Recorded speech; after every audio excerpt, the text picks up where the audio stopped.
Breaking news. పుట్టిన బిడ్డలను అమ్మేసుకునే తల్లిదండ్రులను ఏమనాలి? అలాంటి అమ్మకాలకు మధ్యవర్తిత్వం వహించే వాళ్ళని ఏమనాలి? అలాంటి మధ్యవర్తిత్వం ఒక డాక్టర్ చేస్తే ఆ డాక్టర్ని ఏమనాలి? అందుకే ఆ డాక్టర్ని ఇప్పుడు బ్రోకర్ డాక్టర్ అని అంటూ ఉన్నారు. నిజానికి ఉక్రెయిన్లో ఎంబీబీఎస్ చేసిన డాక్టర్ శాంతిప్రియ నల్గొండలో కుర్రబాబు పార్వతులకు 5వ సంతానంగా పుట్టిన ఆడబిడ్డను అమ్మేయటానికి మధ్యవర్తిత్వం వహించింది. ఏలూరులో సాంబమూర్తి రజిత అనే దంపతులు ఈ శిశువును కొనుగోలు చేశారు. ఈ శిశు అమ్మకానికి సంబంధించిన కేసును పోలీసులు సీరియస్గా తీసుకొని విచారించిన క్రమంలో మరో ఘటన కూడా వెలుగులోకి వచ్చింది. గతంలో ఒక మగ శిశువును కూడా ఇలాగే అమ్మేసిన విషయం ఇప్పుడు బయటకు వచ్చింది. దానిపై కూడా పోలీసులు ఆరా తీస్తున్నారు. మొత్తానికి నల్గొండలో శిశు విక్రయాల కేసు కలకలం సృష్టిస్తుంది. ఈ కేసులో పోలీసులు ఇప్పటి వరకు 7గురిని అరెస్ట్ చేశారు. కుర్రబాబు పార్వతి ఇద్దరికి 5వ సంతానంగా అమ్మాయి పుట్టింది. వరుసగా అమ్మాయే పుడుతూ ఉండటంతో ఇక పోషించలేను అని కుర్రబాబు పార్వతి దంపతులు అనుకున్నారు. తమకు పుట్టిన బిడ్డను అమ్మేయాలని అనుకున్నారు. అదే సమయంలో ఏలూరులో ఉంటున్న సాంబమూర్తి రజిత వాళ్ళకి పిల్లలు లేరు, ఎవరి దగ్గరైనా బిడ్డను కొనుక్కోవాలి అని వాళ్ళు అనుకుంటూ ఉన్నారు. సో ఈ విషయాన్ని డాక్టర్ శాంతిప్రియ ఎంబీబీఎస్ ఉక్రెయిన్లో చేసి ఇక్కడ హలియాలో ఒక ఆసుపత్రిలో ఆమె పనిచేస్తూ ఉన్నారు. ఆమె అక్కడ పనిచేస్తున్న సమయంలో శాంతిప్రియను కన్సల్ట్ చేశారు. నిర్మల ఆసుపత్రిలో, హలియాలో నిర్మల ఆసుపత్రిలో డాక్టర్ శాంతిప్రియ పనిచేస్తూ ఉన్నారు. శాంతిప్రియను సాంబమూర్తి రజిత దంపతులు సంప్రదించారు. అదే సమయంలో కుర్రబాబు పార్వతి దంపతులు కూడా తమ బిడ్డను అమ్మేయాలనుకుంటున్నామని చెప్పారు. బిడ్డను మీరు అమ్ముతాను అంటే కొనటానికి ఒక పార్టీ సిద్ధంగా ఉంది అని శాంతిప్రియ ఈ బేరాన్ని కుదిర్చింది. దీంతో తమకు 5వ సంతానంగా పుట్టిన ఆడబిడ్డను సాంబమూర్తి రజిత దంపతులకు అమ్మేశారు. శాంతిప్రియ మధ్యలో ఈ ఒప్పందం డీల్ చేసుకోవటానికి సహకరించింది. 2,30,000 రూపాయలకు ఈ శిశువును అమ్మేశారు. అలాగే గతంలో ఒక మగ శిశువును 4,50,000 రూపాయలకు అమ్మేసిన ఘటన కూడా ఇప్పుడు వెలుగులోకి వచ్చింది. దీంతో పోలీసులు రంగప్రవేశం చేసి మొత్తం 7గురు నిందితులను అరెస్ట్ చేసి విచారిస్తున్నారు.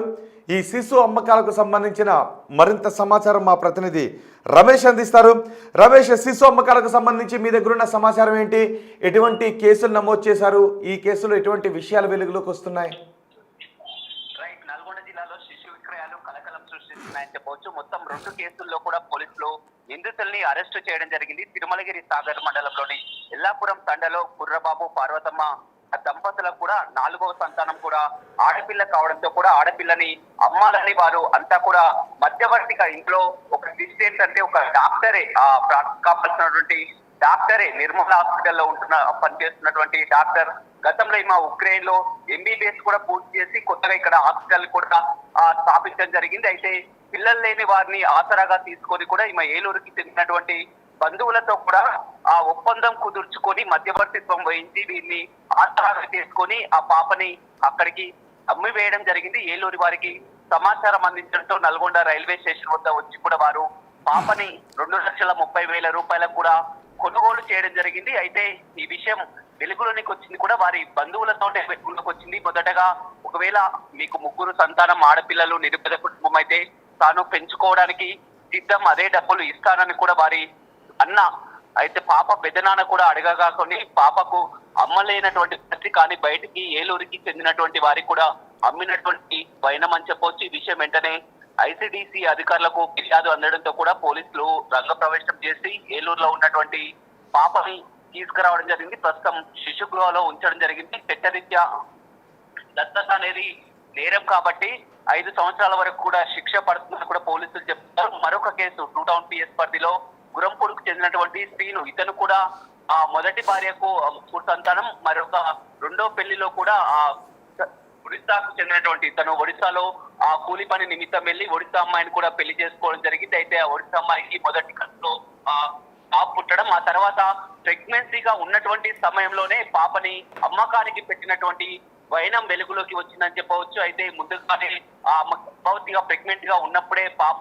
పుట్టిన తర్వాత 4.5 లక్షలకు కూడా అమ్ముతామని చెప్పడం జరిగింది. ఆమె డెలివరీ కావడం తర్వాత మగబిడ్డ జన్మించిందని కూడా మళ్ళీ రేట్స్ పెంచి కూడా 6 లక్షల రూపాయల వరకు అని ఈ విధంగా శిశు విక్రయాలని గతంలో నల్గొండ జిల్లాలో ఎక్కువగా ఉండేది. చాలా రోజుల తర్వాత మళ్ళీ ఈ ఘటనలో వెలుగులోకి రావడంతో కూడా పోలీసులు రంగప్రవేశం ఏంటి మళ్ళీ ఈ మధ్య ఇలాంటి ఘటనలు చోటు చేసుకోవడానికి కారణం ఏంటి? అసలు ఈ ముఠాను నడిపిస్తున్నది ఎవరు?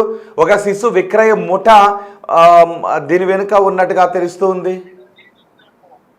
అయితే ఇందులో శిశు విక్రయ ముఠా కంటే ఎక్కువ కూడా ఒక డాక్టరే అని చెప్పవచ్చు. మనం క్లియర్ గా చూస్తున్నాం. హాలియాలో నిర్మల హాస్పిటల్ నిర్వహిస్తున్నటువంటి డాక్టరే, ఆమె మధ్యవర్తిత్వం వహించి కూడా ఆ పిల్లల్ని అమ్మినటువంటి వైనం ఆ డాక్టర్ కూడా కటకటాల పాలైనట్టు చెప్పవచ్చు. ఏలూరు చెందినటువంటి ఆ వ్యక్తులు పిల్లలు లేరని కూడా గత కొంతకాలంగా ఇస్తుంటే తమకు సంబంధించినటువంటి ఆసుపత్రిలో డెలివరీ అయినటువంటి వారిని ఆసరాగా తీసుకొని ఆమె మధ్యవర్తిత్వం వహించి కూడా 2.5 లక్షలకు ఆ పాపని అమ్మి వేసిందంటే చూడొచ్చు. గతంలో ఎప్పుడు కూడా చాలా వరకు ఆ పేదరికంతో ఆ ఊర్లో ఉన్నటువంటి ఆ నిరుపేద కుటుంబ సభ్యులు అదేవిధంగా బ్రోకర్లు ఉండేది. కానీ ఏకంగా డాక్టరే మధ్యవర్తిత్వం వహించి ఈ విధంగా పిల్లల్ని అమ్మినటువంటి పరిస్థితి ఎక్కడా కూడా చూడలేదు. ఎందుకంటే ఈ డాక్టర్లంతా కూడా ఈ విధంగా ఏదైతే ఉన్నదో మొత్తం కూడా చాలా వరకు అంటే కేవలం ఇది శాంతి ప్రియ మాత్రమే మధ్యవర్తిత్వం వహించిందా, లేదు అంటే ఆ నిర్మల ఆసుపత్రిలో ఇంకెవరి ప్రమేయమైనా ఇందులో ఉండే అవకాశం ఉంటుందా?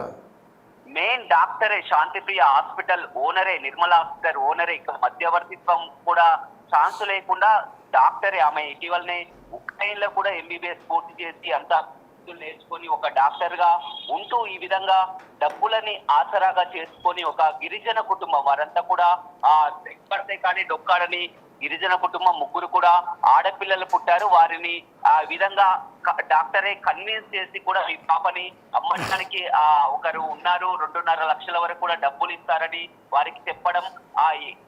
ఎప్పుడు కూడా ఇలాంటి మాటలు అయితే మనం వినలేదు. ఎందుకంటే డాక్టర్ ఈ విధంగా ఎవరికి కూడా ఏ తల్లికి కూడా చెప్పదు. కానీ ఆమె డాక్టర్ ఉండి కూడా ఈ విధంగా పాపని అమ్మిపించడానికి మధ్యవర్తిత్వం వహించిందంటే ఆ పోలీసులు కూడా నివ్వరపోయినటువంటి పరిస్థితి కనిపిస్తుంది. హాస్పిటల్ నిర్వహిస్తున్నటువంటి ఆ డాక్టర్ పై కూడా కేసు నమోదు చేసుకొని రిమాండ్ కు తరలించినటువంటి పరిస్థితి కనిపిస్తుంది. మరొక 2వ కేసు చూసినట్లయితే ఒడిశా ప్రాంతానికి చెందినటువంటి వ్యక్తిని అతను 2వ పెళ్లి చేసుకోవడం, మళ్ళీ ఒడిశా వెళ్ళడానికి కూడా ఆ అమ్మాయి గర్భవతితో ఉండడంతో కూడా ఇక్కడ పాపని అమ్మేసుకొని మళ్ళీ ఒడిశాకు వెళ్ళాలని తన అత్తగారింటి వద్దని ఇక్కడ చెప్పి పాపని ఎవరైనా ఈ విధంగా తమకు పుట్టబోయేది ఆడబిడ్డ మగబిడ్డ తెలియదు కానీ పాపని అమ్మడానికి రమేష్ అక్కడ వాళ్ళు ఒక అడాప్షన్ డీడ్ కూడా రాసుకున్నారు. అసలు ఆ డీడ్ని ప్రిపేర్ చేసింది ఎవరు? అందులో సాక్షులుగా సంతకాలు పెట్టింది ఎవరు? ఆ ప్రిపరేషన్ అంతా ఎక్కడ జరిగింది? అంటే దీని వెనుక ఇంకా అరెస్ట్ కావాల్సిన వాళ్ళు ఎవరైనా ఉన్నారా? ఖచ్చితంగా వీరంతా కూడా ఇది లీగల్ గానే జరుగుతుందని కూడా మొదటగా నమ్మిస్తున్నారు. ఇప్పుడు చాలా వరకు అడాప్షన్ ప్రాసెస్ అనేది కూడా చేసుకున్నప్పటికీ కూడా వారికి పాపనిచ్చే సమయానికి ఒక ఆ ప్రాసెస్ ప్రకారం జరగాలంటే ఒక 2-3 సంవత్సరాల వరకు సమయం పడుతుంది. ఆ పిల్లలు లేనటువంటి ఆ బాధని ఆసరాగా తీసుకొని ఈ మధ్యవర్తిత్వం డాక్టర్లు చెప్పడం ఎలాంటి ఇది లీగల్ గా అయిన తర్వాత దాన్ని లీగల్ గా చేసుకోవచ్చు అని కొంతమంది మధ్యవర్తిత్వులు చెప్పడం ఇవన్నీ కూడా ఏ విధంగా వెలుగులోకి రావు. చాలా వరకు మేము ఈ విధంగా అమ్మామని కూడా నచ్చజెప్పి కూడా వారు పిల్లలపై ఉన్నటువంటి ప్రేమతో చాలా కాలం నుంచి కూడా సంతానం లేకపోవడంతో మనం చూడొచ్చు. ఎందుకంటే ఇక్కడ నాగార్జున సాగర్, తిరుమలగిరి, అదేవిధంగా ఏలూరు జిల్లాకు సంబంధించిన వారు కూడా చుట్టుపక్కల ప్రాంతం కూడా కాదు వేరే రాష్ట్రం ఏలూరు నుంచి కూడా వచ్చి ఇక్కడ పిల్లల్ని కొనుగోలు చేస్తున్నారంటే ఈ చైన్ సిస్టమ్ అనేది మనం అర్థం చేసుకోవచ్చు. ఆ డాక్టర్ కి ఏలూరుకి చెందినటువంటి వారు బంధువులు గతంలో తమకు పిల్లలు లేరు, ఎవరైనా ఉంటే చెప్పమని డాక్టర్ చెప్పడం, ఆ డాక్టర్ ఆసుపత్రిలో డెలివరీ అయినటువంటి గిరిజన కుటుంబాన్ని ఆసరాగా తీసుకొని కూడా కన్విన్స్ చేసి ఆ పాపను అమ్మడం. ఇది కూడా నిరుపేద కుటుంబం కావడంతో కూడా డబ్బులకు ఆశపడి చూడడం, అదేవిధంగా ఆడపిల్లని ఇంకా ఎదురుభాగంగా చూస్తున్నాం. ఆడపిల్లలు పుట్టడమే ఈ విధంగా మారినటువంటి పరిస్థితులు కలుగుతున్నాయి. ఇప్పటికైనా పూర్తి స్థాయిలో అవగాహన కార్యక్రమాలు పెంచాలని ఈ విషయంపై కూడా ఇప్పటికే మంత్రి సీతక్క కూడా సీరియస్ గా స్పందించి జిల్లా కలెక్టర్ పూర్తి స్థాయిలో విచారణకు కూడా ఆదేశించినటువంటి పరిస్థితి కనిపిస్తుందని చెప్పవచ్చు.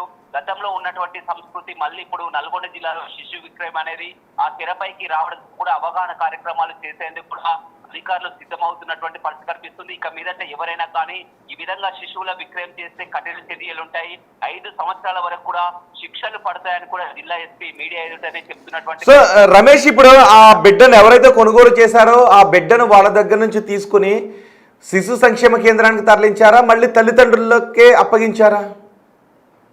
ప్రస్తుతం మాత్రం పాపని ఆ శిశు సంరక్షణ కేంద్రంలో ఉంచడం జరిగింది. ఎందుకంటే తల్లిదండ్రులకు కూడా మళ్ళీ ఇవ్వడానికి కూడా వీరు లీగల్ గా కానీ ఒప్పుకునే పరిస్థితి లేదు. ఎందుకంటే ఒకసారి వీరు ఈ విధంగా పాపని అమ్మాలని చూడడం జరిగింది. ఇప్పుడు వారు కన్విన్స్ అయి కూడా మళ్ళీ పాపని తీసుకెళ్లినా కానీ మళ్ళీ తర్వాత కూడా వీరు అమ్మారని కూడా గ్యారంటీ లేదు. కాబట్టి పాపని మాత్రం శిశు గృహాలనే ఉంచడం జరిగింది. పాపను కూడా మళ్ళీ అడాప్షన్ ఎవరికైనా ఇచ్చే అవకాశం ఉంది. కానీ తల్లిదండ్రులు ఎందుకంటే వారు అమ్మాలని చిన్న పత్రికలు ఒక 15 రోజులకి ఈ విధంగా చేయడం జరిగింది. కాబట్టి వారిని శిశు గృహాలనే ఉంచడం జరిగింది. 2 శిశువులను కూడా శిశు గృహకే తరలించడం జరిగింది. మళ్ళీ అడాప్షన్ ప్రకారమే వారిని అడాప్షన్ ఇస్తారు. కానీ తల్లిదండ్రులకు ఇచ్చే ప్రసక్తి అయితే పడటం లేదు.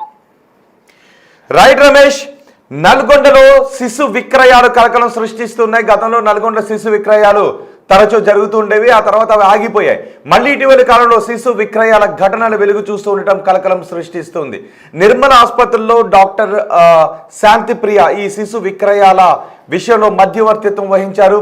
ఏలూరుకు చెందిన సాంబశివరావు దంపతులు ఈ శిశువును కొనుగోలు చేశారు. అయితే శిశు విక్రయం జరిగిందనే విషయం తెలిసిన తర్వాత పోలీసులు రంగప్రవేశం చేసి పూర్తి స్థాయిలో విచారిస్తే అంతకు ముందు జరిగిన మరో మగ శిశు విక్రయ వ్యవహారం బయటకు వచ్చింది. దీంతో పోలీసులు ఈ కేసును సీరియస్గా తీసుకుని విచారించారు. ఇప్పటి వరకు మొత్తం 7గురిని అదుపులోకి తీసుకున్నారు. ఆ అమ్మేసిన శిశువులను కూడా బాలవిహార్కు శిశు సంక్షేమ కేంద్రానికి తరలించినట్టుగా తెలుస్తోంది. ఎవరైనా బిడ్డలను అమ్మినా కొనుగోలు చేసినా మధ్యవర్తిత్వం వహించినా అది చట్టవిరుద్ధం, వాళ్ళని కట్టకట్టాల వెనక పంపిస్తామని పోలీసులు స్ట్రాంగ్ వార్నింగ్ ఇస్తున్నారు. ఒకసారి ఈ శిశు విక్రయాల ఘటన గురించి పోలీసులు మాట్లాడారు. పోలీసులు ఏం మాట్లాడారో చూద్దాం. అందరికీ నమస్కారం. నల్గొండ 1 టౌన్ ఇంకా నల్గొండ 2 టౌన్లో 2 cases with regards to human child trafficking. ఇది బోత్ 2 వేరు కేసులు. ఇందులో ఒకటి గర్ల్ చైల్డ్, ఒకటి మేల్ చైల్డ్ని ఇల్లీగల్గా సేల్ చేయడము, అడాప్షన్ గురించి ఇవాళ మనం ప్రెస్ మీట్ కండక్ట్ చేయడం జరుగుతుంది. దీనికి సిడబ్ల్యూసీ చైర్మన్ గారు, డిడబ్ల్యూ గారు, డిఎస్పీ నల్గొండ గారు, సిఐలు 1 టౌన్ 2 టౌన్ అండ్ ఆఫీసర్లు కూడా ఉండడం జరుగుతుంది. అయితే మొదటి కేసు మనకి క్రైమ్ నెంబర్ 313/2025. ఇది మనకి నల్గొండ 1 టౌన్లో 143(4)3 BNS and section 80 and 81 juvenile justice act. ఇందులో కుర్రా బాబు అని A1, ఇతను ఫాదర్ ఆఫ్ ది చైల్డ్. ఇతను ఈ మ్యారీడ్ టు పెళ్ళైన తర్వాత ఇతనికి ఇప్పుడు ఇది 5వ సంతానం.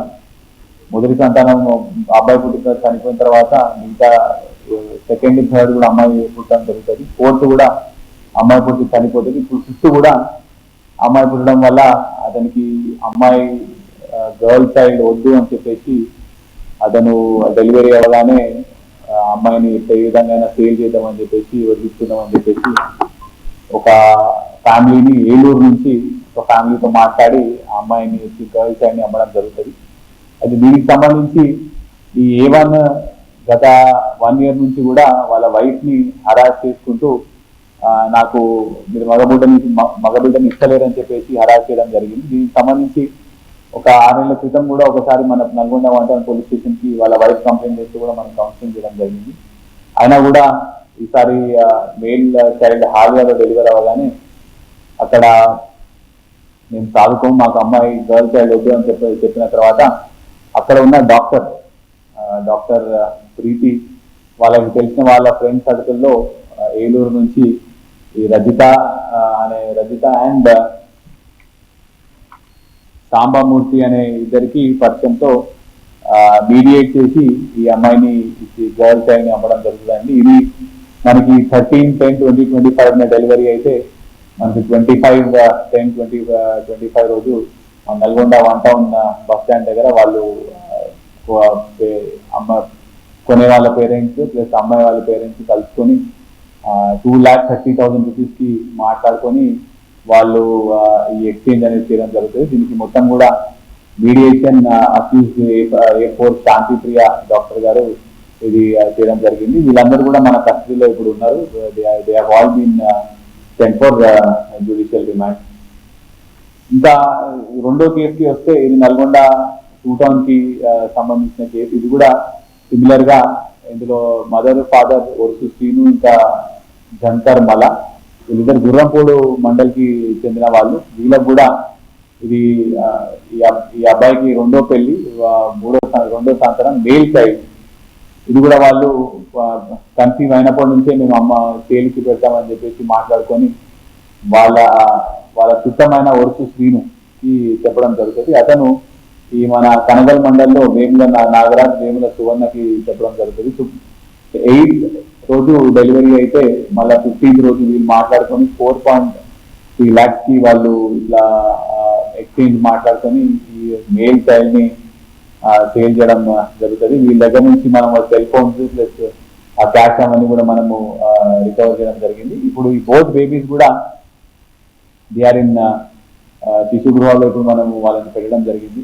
అయితే మా పోలీస్ డిపార్ట్మెంట్ తరఫు నుంచి అందరికీ కూడా విజ్ఞప్తి, ఎక్కడైనా సరే బేబీస్ ని, యంగ్ బార్న్స్ చైల్డ్ ని కూడా మనము సేల్ చేయడానికి లేకపోతే